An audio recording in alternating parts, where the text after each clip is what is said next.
Welcome to another video in the Freelancing Journey playlist. To follow the journey from the beginning, check the playlist that you can find in the more information icon up there on YouTube. In the last video, I explained what are the SAP recruitment companies and why they are important in the SAP market. Now let's continue with our journey.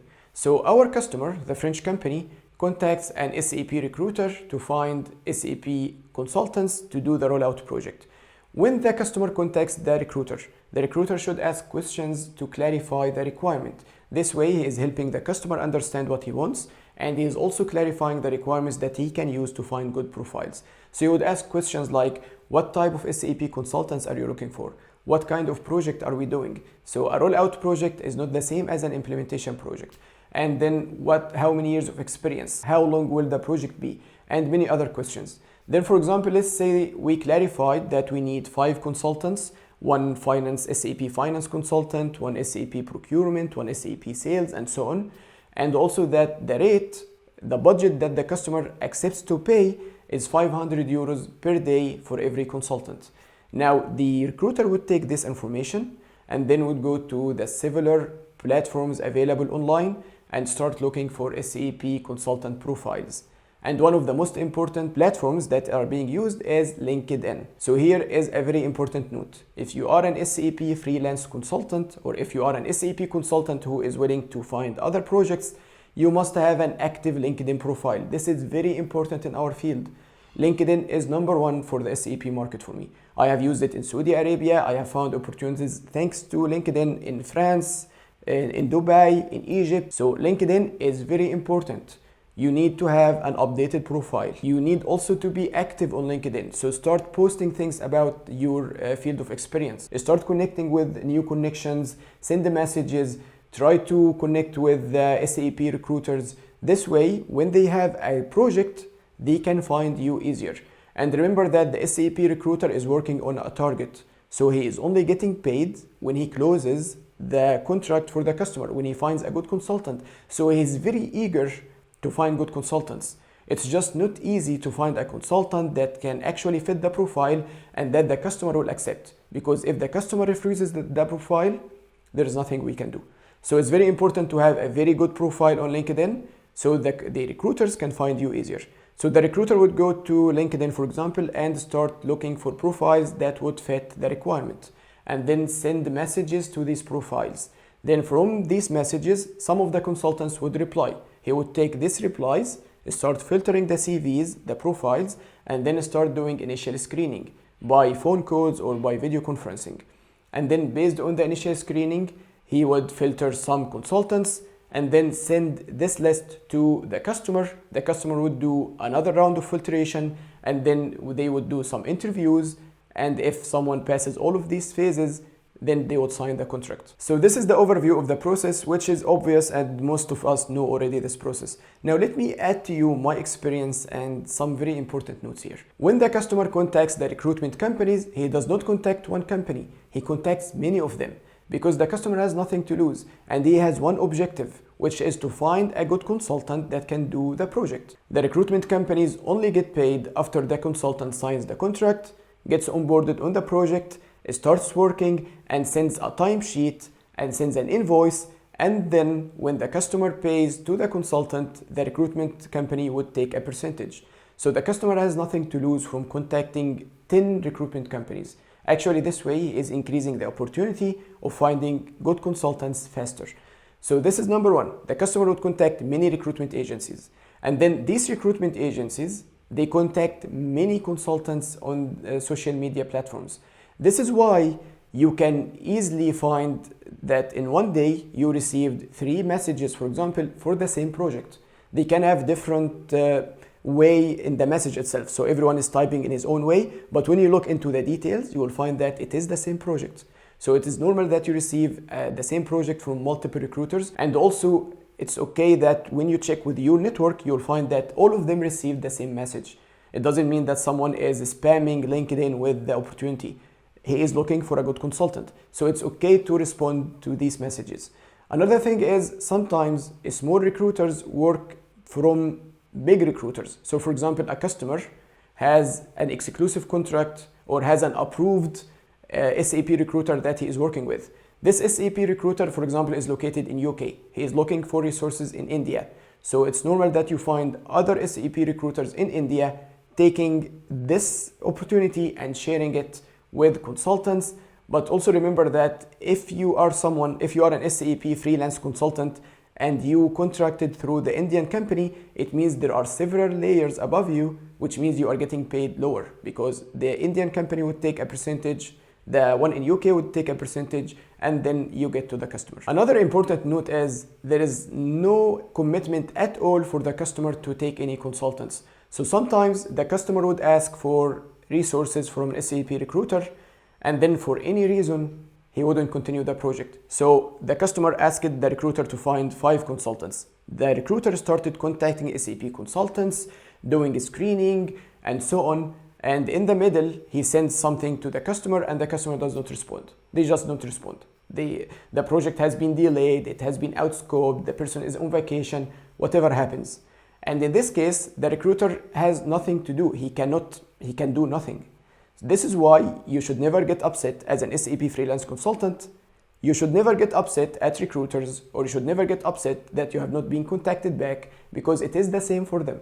It's normal that the customer disappears. And then if the recruiter has no information, he also has nothing to pass. So it's completely normal that you receive an opportunity, you gave your CV, you receive a screening call from the recruiter, he tells you that we organize something with the customer, and then he disappears. Poof. This is completely normal. Don't get upset. Don't make this make you lose confidence in the recruiters and in the system and all of this. Just keep living your life. And here comes another important note. Don't ever celebrate an opportunity before you actually deliver your first timesheet. So if you get contacted by a recruiter, if you do an interview, if they tell you you passed, if they pass you to the customer, if all of this happens, this is nothing. Just don't get excited and happy before you actually send your timesheet. And then I would say also before you actually get paid, but let's keep this for later. So it's completely normal that in the middle of the process, everything disappears. It can also happen another way, that the customer is committed, they have the project, the recruiter is committed, and they found someone else already. They found some other profiles that they passed to the customer, and they would not just get back to every consultant telling them that we selected someone else. They should, but that's not how it works. Also, there can be a case where another recruitment company, so the customer contacted 10 recruitment companies, another recruitment company found a good consultant, they passed it to the customer, so the customer already has his requirement fulfilled, and he didn't get back to all the other recruitment companies saying, thank you, please do not continue. They should, but that's not how it works. So I hope this clarifies the part of why wasn't I contacted again? Why did the recruiter leave me? Do I have a bad profile? Did I fail the interview? Not at all. I mean, if this happens, it doesn't mean you have a bad profile or that you failed anything. There are 100,000 reasons why the opportunity would disappear. So just don't think about it and continue living your life. Now let's move on to another note. The objective of the SAP recruiter is to find an SAP consultant that's qualified and that will be accepted by the customer. So he knows that he needs to sell the consultant to the customer. And here we need to help each other, we need to work together. So personally, whenever I talk to an SAP recruiter, I try to tell them what to say to the customer. So what are my strength points? I'm not selling myself to the recruiter only. I know that I'm also selling myself to the customer. And I know that if the message that I deliver to the recruiter doesn't reach the customer, then maybe the customer will not accept the profile.